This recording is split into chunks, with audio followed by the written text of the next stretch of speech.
Okay, we're gonna concatenate two strings. It's very easy to do.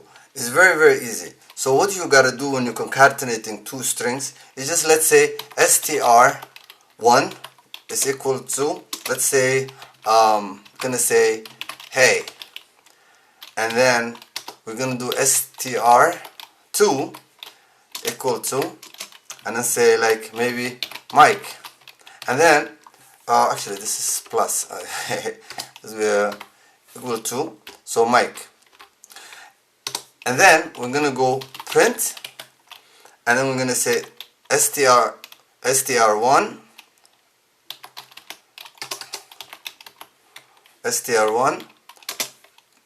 plus str2, and then when we print, we're gonna have hey Mike. But you see here, these two are very close together. So what you gotta do when you want to have a space in there, just make a space right here. Just make a space right there. When we run the program again, you have it, hey Mike. Thank you for watching.